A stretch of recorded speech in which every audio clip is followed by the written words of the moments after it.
Olá, sejam muito bem-vindos! Esse é o podcast Aprender e Ensinar. Essa é uma série especial de podcasts do portal Fiz em Ortopedia, no qual eu, Ana Maria Siriani, vou ser sua host e vou falar a respeito de assuntos que estão relacionados ao processo de ensino-aprendizagem.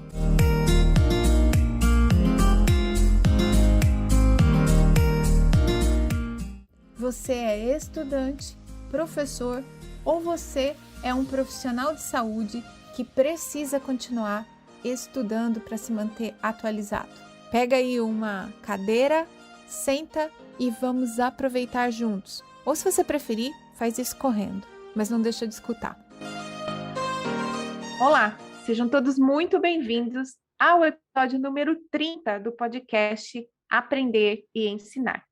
No episódio de hoje, conforme eu já tinha anunciado há uns dias atrás, a gente vai fazer um podcast especial com duas convidadas que participaram de um desafio que eu lancei no meu perfil de Instagram e que se chamava Aprender a Aprender.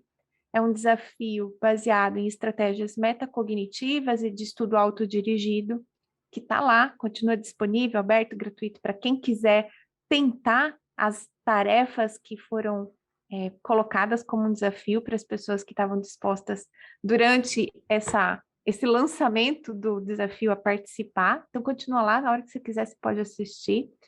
E das pessoas todas que participaram, lógico, muita gente participou, gente conhecida, inclusive de vocês aqui, de outros podcasts. Foi uma seleção difícil, dura. Ficou um pessoal de fora que eu queria muito ter a oportunidade de conversar e conhecer. E acho que no futuro isso pode acontecer ainda. Mas eu chamei para hoje duas profissionais que se empenharam muito nas tarefas, compartilharam, comentaram, chamaram outros colegas e, além de apresentá-las, já quero agradecer as pessoas que escutaram o episódio anterior, o número 29, que era sobre o desafio do estudo autodirigido, e também comentaram, também compartilharam. Obrigada a todo mundo. Hoje é o dia da gente conhecer as pessoas que se lançaram nesse desafio e tiveram êxito na conclusão das 10 tarefas que estavam no desafio Aprender a Aprender. A primeira delas que eu quero apresentar para vocês é a Michele Sena.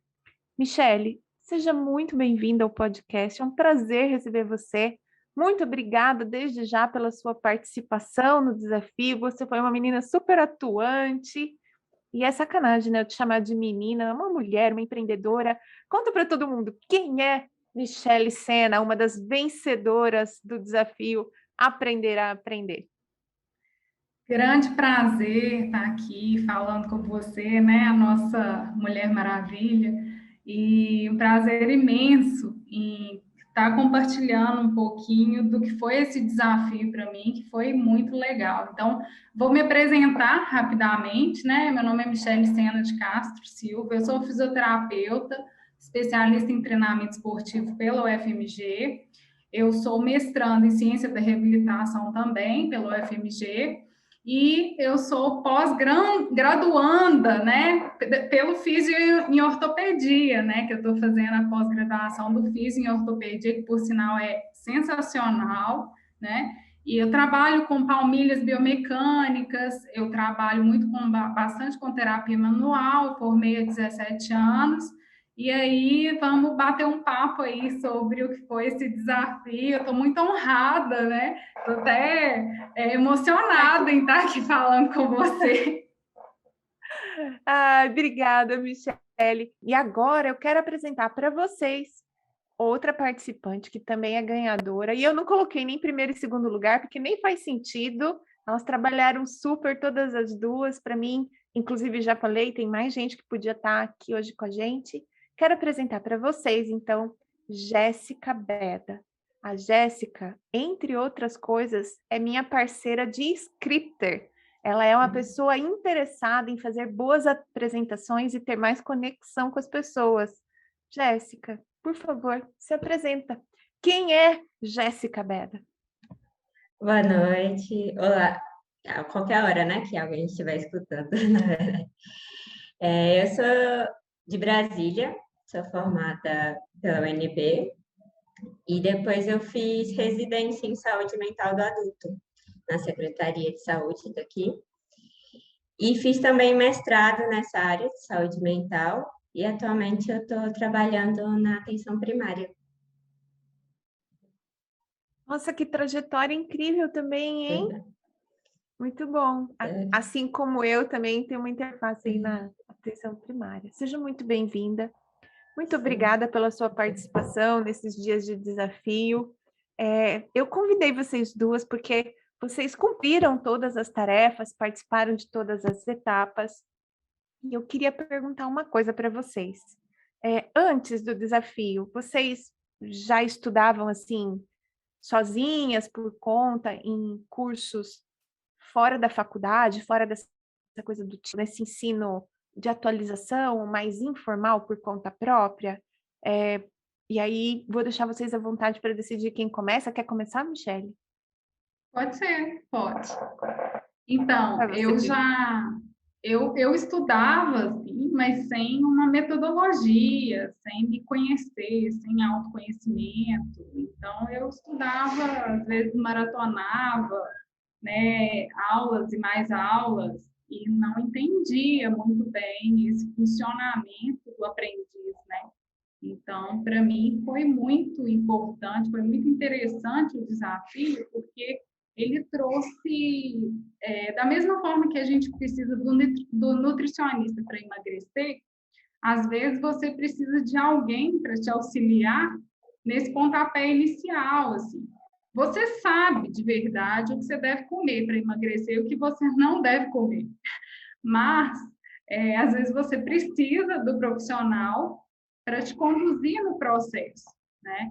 E nesse sentido, da mesma forma que eu senti essa necessidade de ter um guia, um mentor, alguém que conduzisse o processo, você também estava, Ana, nesse processo de autodescoberta, através da leitura do livro e tal.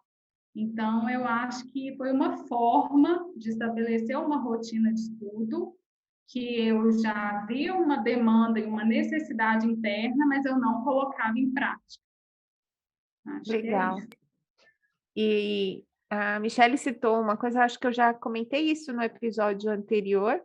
Eu comecei o desafio, não tinha terminado o livro. Eu estava lendo o livro que chama Lifelong Learners, do Conrado S., que até agora eu não sei falar o nome dele ainda, vou aprender. E aí eu resolvi fazer o desafio enquanto eu terminava de ler o livro. Então, mesmo os posts, tudo foi saindo depois, assim, enquanto eu ia lendo, e foi muito divertido. Jéssica, e para você, como é que era isso antes do desafio? Lógico, você já falou que você fez formação, inclusive, na área que te permite trabalhar hoje na atenção primária, mas como era, assim, você estava estudando, estava fazendo coisas informais, como é que estava você antes do desafio? Eu costumo até brincar que eu sou a louca dos cursos, né? É um curso atrás do outro. Justamente porque, às vezes, quando eu via algumas demandas, assim, às vezes eu buscava, assim, quem tivesse, né, essa experiência mais, algum curso para nortear mais.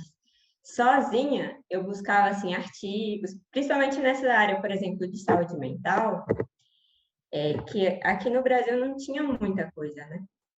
E aí eu na residência, inclusive com os preceptores, supervisores, eles não sabiam muito como a fisioterapia poderia contribuir, assim, tão embasado.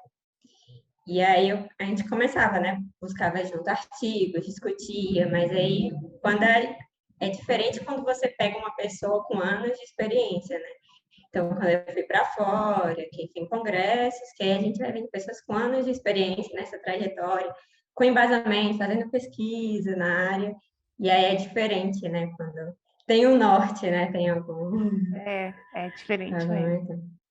Mas é interessantíssimo, né? Você tá nessa área justamente porque você tem a oportunidade de ser uma pioneira na construção do conhecimento da intervenção da fisioterapia com atenção à saúde mental, na atenção primária, com os idosos. É uma baita área aberta, né, para a gente criar o nosso próprio conhecimento, já que o nosso sistema de saúde é a nossa jabuticaba, né? Só nós temos esse sistema de saúde que a gente faz. Muito bom, meninas, muito bom saber que vocês já gostavam de estudar e já estavam estudando. E aí, tem uma coisa que eu noto muito como professora, que cada vez que eu falo a respeito de estratégias de estudar e tudo mais, os alunos ficam assim, primeiro, estarrecidos porque não conheciam essas estratégias, depois ficam simplesmente encantados do tipo, nossa, que legal, eu vou tentar usar isso. E por fim falam assim, gente, rola um ressentimento, como ninguém me falou isso antes, né? Isso acontece muito, por exemplo, no pessoal que faz a especialização lá no FIS em ortopedia, depois da aula inaugural, que eu falo só de como estudar. Essa mesma aula eu faço aqui, tenho a oportunidade de fazer aqui para os calouros dos cursos de saúde, mas principalmente da fisioterapia. Eu queria saber de vocês o que chamou a atenção, porque quando eu lancei o desafio, eu falei que ia ter 10 dias, 10 tarefas, ninguém sabia o que era. O que motivou vocês a virem para o desafio? E agora eu vou pedir para a Jéssica começar. Você falou da especialização, né, do fisiortopedia, inclusive estou fazendo, inclusive estava na aula, né, inaugural, então eu já sei um pouco que você traz métodos bastante, muito legais, assim, né, inclusive ajudou muito para começar, né, essa especialização. E então, o desafio, assim, primeiro porque eu gosto de estudar, então já é algo que eu estaria fazendo algo que eu já gostava. E aí você deu essa autonomia, no caso da gente escolher alguma coisa, direcionar um pouquinho para a gente ser mais específico. E aí eu senti meio que um jogo, assim, né? Não sabia o que viria, mas sabia que teriam tarefas e a gente vai naquela empolgação, né? Qual que é a próxima? Então, acho que além da questão do estudo que eu já gostava, essa questão de parecer um jogo, assim, também. Nossa, o que que vem depois? E aí, nossa, eu consegui, eu fiz hoje. E para o próximo. Bacana. Você sabe que não foi intencional, não, essa coisa de fazer parecer meio um jogo, mas gostei de saber que eu consegui fazer isso. Gostei. E você, Michele, como foi para você? Então, naquele momento, eu estava sentindo que a minha produtividade em relação à produção científica no mestrado, ela estava caindo muito. Então, quando eu vi o desafio e a possibilidade de ter uma melhora, ter um trabalho de autoconhecimento para aumentar a minha produtividade em termos de escrita científica, eu peguei todos os questionamentos assim que eu tinha, né, para a discussão da minha tese e usei como ferramenta, né, para o desafio. Então, para mim, foi assim, caiu como uma luva, né? Juntou a fome e a vontade de comer. Então, o que me chamou a atenção foi essa possibilidade, né? E como a Jéssica bem falou, eu também me enquadro nesse time que gosta de estudar, né? Desde sempre. Então, assim, desde muito pequena, assim, sempre gostei muito de estudar. Então, quando a gente vê esse tipo de estímulo, a gente pega mesmo, assim. E foi isso que eu fiz. Eu acho que aprender é a única coisa que quanto mais você tem, mais você se torna apto a compartilhar com segurança. Então, o que nos fornece aprendizado deve ser valorizado, né? E você dá muito aprendizado de uma forma muito gratuita na sua página, você se doa muito, né, aos seus alunos. Então, isso era uma forma até de agradecer, assim, minimamente, né? Mas vocês não existem mesmo, tá louco? Tipo, deixa eu estudar um pouco para ajudar essa moça aqui. Ó, vamos contar qual foram os temas que vocês escolheram, porque na primeira etapa a gente tinha que definir o que ia estudar. Michelle escolheu algo relativo à dissertação de mestrado, é isso? Isso, exato. Que era Então, qual o tema mesmo? Então, o tema da minha dissertação é a corrida, né? Então, é dentro de biomecânica da corrida, com o uso de uma palmilha de cunha medial. Então, eu estudei, eu defini os questionamentos que envolviam as interrelações, as relações entre todas as articulações do membro inferior na corrida. E aí, dentro dessa questão, eu formulei vários questionamentos e fui desenvolvendo e buscando, né, lá atrás o que eu precisava, mas isso aí foi muito, muito interessante, assim. Legal. Lembrei agora, bem do comecinho, eu falando para você, Michele, vamos botar mais limite nesse negócio, que não vai dar para em 10 dias sair isso tudo aí, não. Eu lembrei melhor agora. Isso. Perdão, pode falar. Não, porque no início, quando você coloca no desafio para a gente deixar a mente livre e escrevendo qualquer tema que venha à mente, vem milhões de temas, né? Então, assim, e aí a gente tem que fazer um apanhado e filtrando, até chegar realmente, digamos assim, na sua pergunta de pesquisa ou no pano de fundo do que você gostaria de elucidar. No meu caso, eram essas relações entre as articulações diante da palmilha de cunha medial na corrida, né? Que é basicamente a minha pergunta de pesquisa. Então, era dentro disso, né? Legal. E, Jéssica, o seu era acadêmico desse nível ou era diferente o seu tema? Eu acho que entra nos dois, né? Mas foi algo assim que eu comecei a ver desde a época da residência, né? Quando eu trabalhava num centro de atenção psicossocial para álcool e outras drogas, a gente usava muito esse modelo transteórico, né? Dos estágios de motivação. E aí depois eu vi começando a usar na físio e também estou vendo no curso do Zé Siqueira, né? De dores crônicas e a psicologia. E o primeiro estágio, né, de mudança de comportamento, aquele da pré-contemplação, quando a pessoa ela não cogita essa mudança, é o mais desafiador para mim, assim, desde a época da residência. Uhum. E eu vejo algumas coisas assim na vida também, né? Às vezes a gente quer ser mais persuasivo também, com algumas questões importantes de saúde que a gente está vivendo. E aí eu quis aprofundar nesse estágio especificamente no desafio. Foi, verdade. E aí, qual foi a etapa mais difícil para vocês?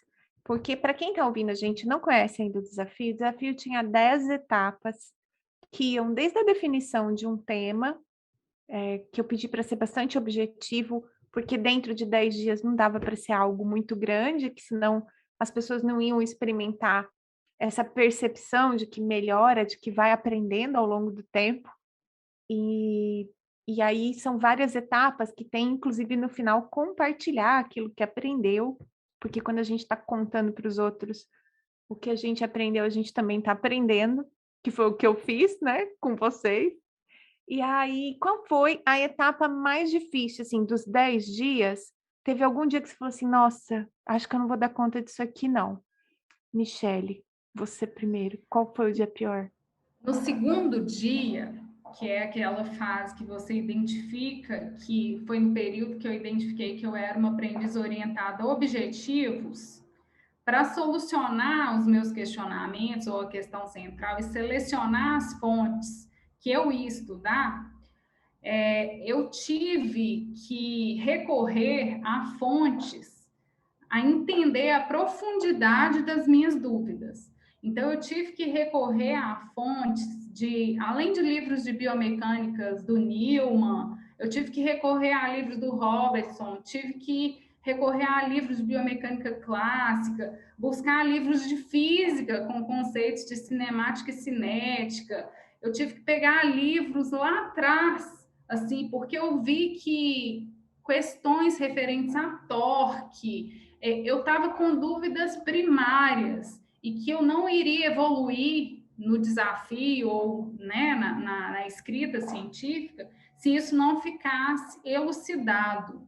E nesse momento foi assim um desafio e foi difícil esse dia 2, porque eu precisei de uma humildade para entender em que ponto do processo eu estava exatamente. Me colocar no ponto do processo exato onde eu estava. Muito bom. Então, você sentiu um soco na boca do estômago? Ai, que judiação. Não Não, era é essa a tipo intenção, eu assim, juro. não, isso é super positivo, é você ter aquele momento de que, bom, eu preciso, esses conceitos precisam estar muito claros, muito Então, a sedimentados, porque base para subir o muro, né? isso, É isso mesmo. então assim, isso foi excelente. Na hora te dá um desconforto, né? Talvez soco na boca do estômago foi muito, mas te dá aquele desconforto que é positivo, que é o que te impulsiona, né? E você precisa realmente ter esse desconforto para evoluir, é Legal, necessário, né? joia. E você, Jéssica, qual foi para você o dia mais difícil? Definitivamente o dia 10, que era o da interação, que eu inclusive não postei. Você postou depois, né? Não postei. Eu Não postou interagi, ainda? eu interagi em off, mas eu não. Eu tinha um plano de produzir, mas eu não postei. Ah lá, você vê, ó. Mas conta pra gente, assim, Ok. pensando na dificuldade, você teve alguma estratégia Uhum. para compartilhar com alguém aquilo que você estava aprendendo? E o que que você fez? Sim, Conta para nós. nesse meu mestrado a gente continuou um grupo depois, né, de discussão, que a gente está fazendo e aprendendo um pouquinho o processo de intervisão. E aí eu compartilhei lá. Mas eu queria ter planejado alguma coisa para postar também. Mas até por isso que eu entrei no script também, porque é algo que às vezes eu ainda tenho dificuldade ainda e aí para postar um Legal, pouquinho nas redes, eu não tenho perfil profissional também ainda. Ainda estou entendi. mudando um pouco a cabeça. Você sabe que na minha Uhum. cabeça, o pior dia seria o dia da Uhum. autoavaliação? O dia que eu pedia para vocês Uhum. buscarem uma estratégia para se avaliar. Aquele dia na minha cabeça, eu falei assim, bem, hoje vai, hoje o povo vai sucumbir, hoje vai perder o desafio, hoje ninguém sobrevive. E no fim, eu encontrei vários desafiantes, né, com estratégias super interessantes de fazer um exercício por conta própria, de submeter aquilo para alguém ler e a pessoa avaliar, falar o que estava acontecendo, de encontrar questões na internet para fazer, que são coisas, por exemplo, que eu muitas vezes, como professora, vou montar uma prova, estou sem ideia, eu entro na internet, fico procurando um quiz lá para aparecer alguma coisa para me ajudar na prova, sabe? Mas é uma coisa que eu faço quando eu estou precisando. E aí é diferente de quando você está se desafiando a estudar, você encontrar algo para fazer a avaliação. E eu continuo lendo sobre esse assunto, estou lendo agora um livro que se chama Pense de Novo, e nesse livro, Pense de Novo, está falando da importância da gente justamente de encontrar essas coisas que a gente não sabe, e neste momento de encontrar o que a gente não sabe, estar de frente para aquilo que a gente está compreendendo. Então, o desafio não é você só olhar para aquilo que está errado, que está faltando, mas ela assim, bem, até aqui eu sei isso tudo, daqui para frente ainda preciso saber mais isso. Na verdade, você tem duas coisas que você sabe agora, o que você já sabe, o que você precisa saber. E isso tem me, assim, Ana Maria, que sou muito empolgada para estudar, sempre fui também, que nem vocês estão falando, para mim faz todo sentido agora, mas eu odiava errar. Então, fazer avaliação, ir mal numa avaliação, nossa, me deixava muito brava, eu ficava muito irritada. E como é que foi o dia da avaliação para vocês? Assim, só para a gente comentar, porque eu achei que esse seria o dia pior para todo mundo e não foi, né? Olha só. Então, o dia da avaliação, eu pesquisei várias avaliações, assim, e aí eu achei umas 4 avaliações dentro de temas, e aí eu fiz as 4. E conversei também com uma colega minha e tal, e aí eu vi, assim, se eu estava realmente no raciocínio certo para a resolução daquele problema. Não, faz sentido, não, joia, é isso aí mesmo e tudo. E foi legal, porque não só uma nota que diz ali o que você sabe ou que você ainda falta estudar, né? Não só aquele parâmetro objetivo, mas outros parâmetros também de avaliação do seu desempenho, né? Que faltam ainda no estudo hoje, assim, né? No meio acadêmico, outras formas de avaliar o que aquele aluno absorveu daquele conteúdo, né? Para além das provas de múltipla escolha e questões abertas que caem o que está no slide, né? Do professor. Exato, né? Então é muito reducionista você colocar uma turma e com 30 mentes, 30 cérebros em funcionamentos totalmente diferentes e você querer estabelecer que não, vamos fazer aquela prova de múltipla escolha e pronto. Então, mudar, né, o contexto da avaliação, isso aí também é muito importante. E é legal que o desafio está disponível aí, quem quiser pegar e seguir passo a passo, fazer isso rotineiramente, assim, é legal demais também. E você, Jéssica, como foi que saiu a sua avaliação? Eu entrei num site chamado Kahoot, e aí lá tinha 4 quizzes sobre o tema geral, que era entrevista motivacional. Não era o estágio específico que eu estava vendo, mas desse geral já deu para avaliar um pouquinho, né? E para ver novos conceitos também, que eu ainda não tinha estudado, né? E aí foi legal por isso também, porque eram de vários países também, aí pelo jeito o referencial teórico era diferente, né, do que eu estava vendo também. E eu adorei quando você me contou isso. Eu já usei o Kahoot e ele pede para a gente eventualmente deixar público os quizzes, as coisas que a gente usa em aula. Eu nunca entendi muito bem por quê, então nunca deixei. E depois que você me contou, eu falei, gente, faz todo sentido. Se outro professor precisar, se um aluno quiser, né? E depois disso eu comecei a considerar essa coisa do compartilhar as coisas que eu uso nas minhas aulas também. Então, se você está aí escutando a gente, quer saber como é que faz para encontrar um quiz, uma pergunta, que é uma pergunta só assim mesmo simples, não é? A ideia não é que a gente submeta o estudante neste momento dessa avaliação a um teste de aplicabilidade daquilo que está estudando, nem nada, é mais uma conferência se os conceitos, se está indo tudo bem. Lá no Kahoot tem essa possibilidade e, como a Michelle falou, tem algumas coisas também no Google, se colocar quiz, tal, vocês vão encontrar. E eu só queria contextualizar a importância de fazer os testes de avaliação enquanto a gente está estudando, porque o que acontece é que a gente fica estudando e não tem um norte se está indo bem ou não, né? A Jéssica comentou que ela errou bastante, e essa sensação de errar bastante, fala, bem, então pera, tá certo, não estava estudando a entrevista motivacional em todas essas fases, estava estudando uma fase mais específica, mas esse é um conceito que eu preciso ter de uma forma geral, então chama atenção, faz a gente falar, nossa, e dá aquela sensação, né, do tipo assim, como assim eu não sei isso ainda? Que é uma mola propulsora do aprendiz autodirigido. Quando a gente se pergunta como eu não sei isso ainda, nossa, aí a brincadeira começou, né? Aí é que a gente parte mesmo para descobrir mais coisas e aproveitar esse momento de pesquisa e de estudo autodirigido.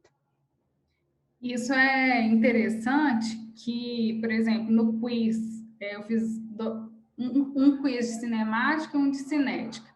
Aí no de cinemática, eu não fui tão bem quanto, aliás, contrário, no de cinética eu não fui tão bem quanto no de cinemática. Aí eu peguei minha tese para ler, realmente a cinemática estava tudo ok, e a cinética eu estava com uma dificuldade na escrita ali. Aí eu falei, gente, tá faltando isso. Então, quer dizer, quando você associa um quiz a um outro veículo ali de informação, você consegue ter uma objetividade na sua avaliação.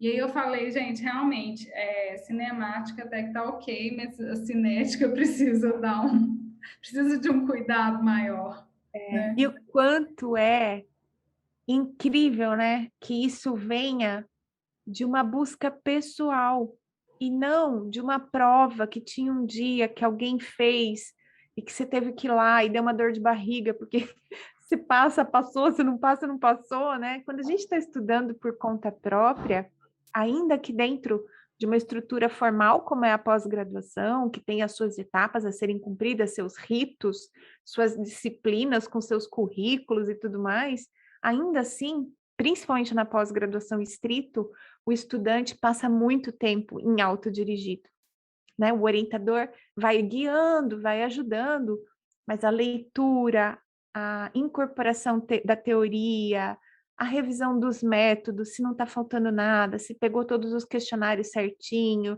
se as propriedades psicométricas estão testadas, se a validação das ferramentas de medida biomecânica estão ou não ok, tudo isso fica muito por conta do estudante, porque o supervisor, o orientador, orienta, mas ele nunca vai dar conta de ler tudo que você está lendo.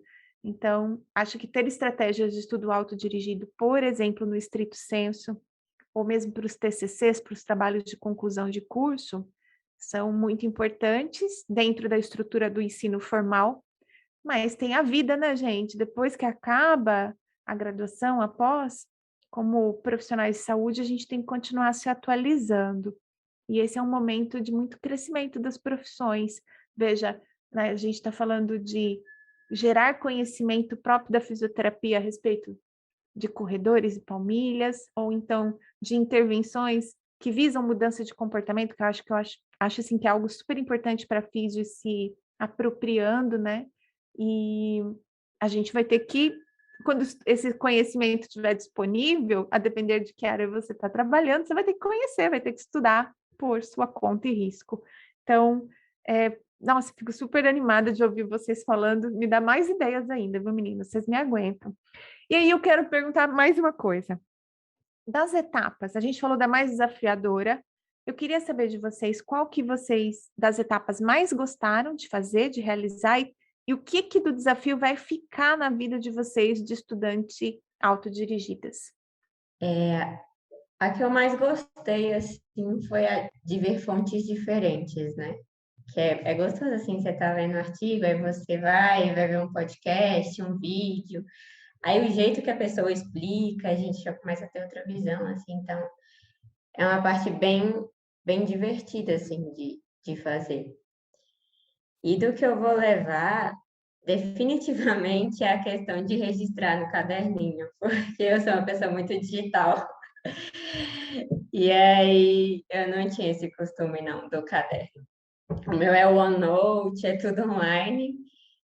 Mas foi bom, assim, acho que gera uma reflexão diferente quando a gente escreve, né, no caderno, e depois você vai vendo essas notas, então é algo que eu não fazia, que eu tô levando já para a vida, Ai, assim, que depois legal, gente! Sabe por quê? É muito louco isso daí, né? Mas de várias coisas que a gente sabe a respeito de estratégia de ensino, uma das poucas que tem comprovação científica é de que escrever à mão realmente ajuda no processo de metacognição, que é pensar sobre como você está raciocinando as coisas, como você está elaborando seu pensamento, e no processo de memorização, porque como a gente aprende, como o cérebro aprende a partir de aferências agindo em várias partes do cérebro, associar o ato motor, e aí cada um de nós tem um ato motor para escrever muito próprio, né? A gente ativa partes do nosso cérebro de maneira muito própria quando a gente está escrevendo à mão. E tá escrevendo aquilo que a gente está aprendendo de novo, é uma das coisas que a gente sabe comprovadamente, de maneira científica, de que realmente muda o jogo do estudante. Que bom que eu trouxe você para o mundo analógico, já fico muito feliz. Anote, você fica aí, a gente vai usar você, a gente vai guardar referências, a gente vai escanear os nossos cadernos e salvar em você, mas a gente vai usar aí umas folhas recicladas, uns cadernos ecológicos, uns cadernos inteligentes, a gente vai usar com inteligência a coisa do ato motor para registrar. Fiquei felicíssima. Obrigada de você contar isso.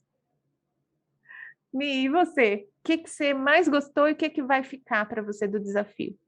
O que eu mais gostei do desafio, assim, a etapa que eu mais gostei foi no primeiro dia, quando a gente tinha que fazer um teste para identificar qual tipo de aprendiz você era. E aí, eu, ao identificar isso, ao me identificar como sinestésica, eu percebi, identifiquei várias coisas que eu fazia na época da faculdade que eu abandonei. As canetas coloridas, os post-its, as anotações, os papéis, muitas vezes papéis coloridos, de A4 mesmo, coloridos, e que às vezes eu lembrava na prova do papel que estava lá no papel amarelo, que estava lá no. Então, assim, eu revisitei, né, hábitos que o sinestésico tem, inclusive, por exemplo, de aprender muito com perguntas, com questionamentos, e aí eu pude identificar também que, como sinestésica, às vezes a gente tem uma certa impulsividade que a gente tem que segurar e controlar para não perder o foco. Então, várias questões em relação ali ao início, né? O que foi que eu achei muito legal, assim, nesse processo todo, que eu achei muito bacana. E aí eu lembro que eu fui com a minha menina na livraria e comprei aquele tanto de caneta colorida, comprei um tanto de post-it e falei, gente, agora tô no jogo. Ou seja, fiz um furo no orçamento da Michelle. Isso, e identificar isso foi muito bacana, assim. E era uma coisa que automaticamente eu deixei para lá, assim. Fui me esquecendo, assim, de quem realmente eu era lá na graduação, né? Quer dizer, do mesmo jeito que a Jéssica é totalmente digital, né? Eu sou muito mais anos 80, né, Ana? Muito mais de escrever, né? Carta e de escrever, de ter um monte de caderno, um monte de coisa, sabe? Assim, sempre fui muito assim até de imprimir artigo, coisa que ecologicamente, né? Eu fui deixando ao longo do mestrado, mas já teve período de aula, assim, de chegar em várias aulas, de ter o artigo todo grifado. É isso que eu ia falar, ter o artigo na mão para grifar, para ter essa coisa física, né, de conviver com o negócio. E eu acho que você tem uma mistura aí de sinestésico com visual, porque essa coisa do colorido também tem muito a ver com e lembrar, né, aonde estava algo quando você leu, quando você aprendeu. Isso também tem muito do visual, assim, junto com o sinestésico. Quando eu dou, quando a gente estava fazendo aula presencial, agora tem uns dias a gente vai poder voltar, né? Tinha uma atividade com os meus alunos antes da prova de membro inferior, que é uma prova que cai o capande inteiro de membro inferior, é uma prova tensa assim de conteúdo para os meninos. E aí eu faço uma estratégia que tem muito a ver com o seu perfil, viu, Michele? A gente espalha flip charts pela sala. Cada flip chart tem um tópico dos que vai cair na prova. Então, a prova tem 10 questões, mas tem 7 flip charts na sala. Cada um deles tem um tópico da prova. E às vezes é uma pergunta, às vezes é uma imagem, uma figura. E aí eles estão em turmas, e aí eles passam nesse flip chart e vão escrevendo tudo o que eles sabem relativo àquela imagem ou àquela pergunta. E depois, conforme todo mundo vai passando, vai somando. Então, tem aprendizado de construção, coletivo, envolve essa coisa sinestésica, tem a coisa da figura, das canetas coloridas, da onde cada grupo anotou, então também tem a coisa do visual, eles estão compartilhando entre eles, depois a gente senta, faz um bate-papo, conversa de todas os 7 flip charts, e isso ajuda muito o pessoal a ir muito bem na prova, porque eu tô com essa misturada, né? Faço essa mistureba de estilo de aprendizagem na sala de aula para os meninos poderem ir para a prova mais tranquilo. O pessoal chama de galeria, alguma coisa assim, o nome dessa estratégia tem isso em vários lugares no YouTube. Algum professor estiver escutando a gente, ficar curioso, a técnica é galeria, vocês vão encontrar no YouTube vídeo disso para aplicar. Adorei saber as coisas que vocês vão guardar e vão levar aí para a vida. E aí, queria perguntar uma coisa, vocês estão com algum objetivo de estudo no momento ou o foco agora é terminar os mestrados? Como é que está isso? Então, no meu caso, o foco é defender o mestrado até o final do ano, né? E enviar para a revista também, Tipo, daqui artigos. 2 meses? Ué. Tipo, tô terminando já tá bem. Que beleza, que delícia. E encaminhar, assim, a questão das dicas, né, que o Léo Costa e a Lucila passaram em relação à escrita científica também me ajudaram muito. E outra coisa que eu achei muito bacana, assim, agora, para pensar em termos de objetivo até o final do ano, é a defesa, né? E aí, e a publicação. Então, foco, a energia está toda nesse sentido. E Ótimo. dentro da outra pergunta que você fez, o que você vai levar do desafio para frente, eu penso que identificar essas janelas de produtividade foi algo que eu consegui fazer dentro do desafio. Então, identificar qual o horário do dia que existe uma produtividade maior. Então, por exemplo, eu observei que entre 10 e meia-noite é um horário que os meus filhos já estão dormindo, então é um horário que mentalmente eu tenho um sossego assim para produzir. Olha. Então, existiu também esse autoconhecimento nesse sentido, né? Que foi muito legal e que segue, assim, né? E que vai seguir, né? Porque, como você bem disse, Ana, a gente da área da saúde, a gente estuda para o resto da vida. Não né? para mais, gente, não para Não mais. para. Muito bom. E você, Jéssica, o foco agora é o mestrado mesmo ou tem algum projeto de aprendizagem aí junto? No mestrado, na verdade, eu terminei em março desse ano, né? Foi um mestrado profissional. Ah, Já terminei. Mas eu estou fazendo a especialização, né, do isso é a fisioortopedia especialização. e também para atenção primária, né? Para o meu trabalho, eu tenho estudado bastante a questão do pós-Covid, né? Da reabilitação pós-Covid. Então, tenho direcionado um pouquinho mais também para isso. Legal, muito bom. Ou seja, né, continue estudando, é isso aí mesmo, não tem jeito. Bem, meninas, para terminar, vocês sabem que esse podcast é escutado tanto por colegas nossos, que estão, como vocês, estudando ainda, fazendo especialização, terminando o mestrado, e também por professores. Então, vou convidar vocês a se despedirem e deixar uma mensagem final. Vocês escolhem se vocês querem falar para outros colegas, se vocês querem falar para professores, que eu sei que às vezes a gente passa a graduação querendo falar tanta coisa para os nossos professores. Vocês ficam à vontade, aqui o canal é aberto. Eu tenho vários professores queridíssimos que usam o material daqui, tanto para se aprimorar quanto para recomendar para os seus estudantes. Então, vamos lá. Mensagens finais. E eu vou começar pela Jéssica, porque ela tem aula e ela precisa ir embora para a aula dela. Jéssica, você primeiro. Mensagem final. Boa noite, primeiro agradecendo, né? Compartilhar com vocês esse momento.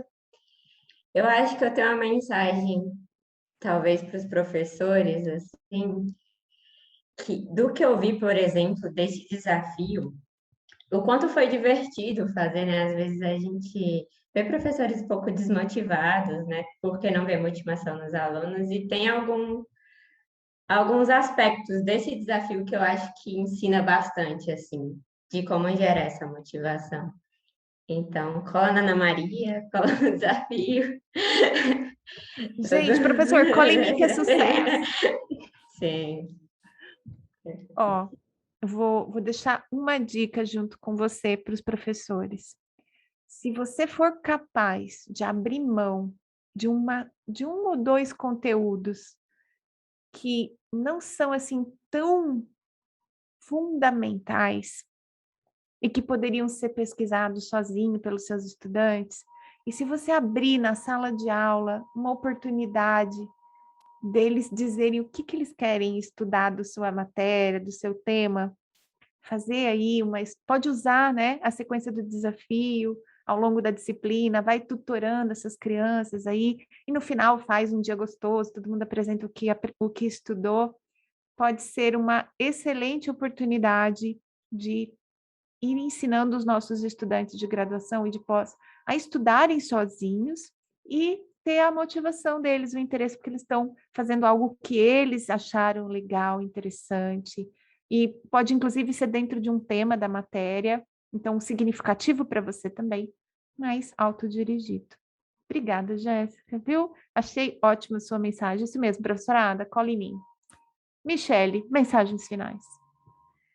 Então, eu gostaria, primeiramente, de agradecer a todos os mestres, né, que passaram pela minha vida, assim, a começar pelo meu pai e pela minha mãe, que são professores, né, que foram os meus primeiros professores, e ver que o professor é esse que partilha conhecimento, é esse que se doa, é esse que se dá com gratuidade, né, com gratuidade. Então ele se doa por completo, né? E ele faz isso como uma missão de vida mesmo, uma missão que ele quer seguir, né? Eu gosto muito de uma frase, né, que na verdade é uma frase do Platão, que fala assim: aquele que não é um bom aprendiz nunca vai ser um bom mestre. Então, isso traz um pouco da humildade necessária ao aprendiz, porque muitas vezes a gente aprende com os alunos, né, Ana? E você bem sabe disso.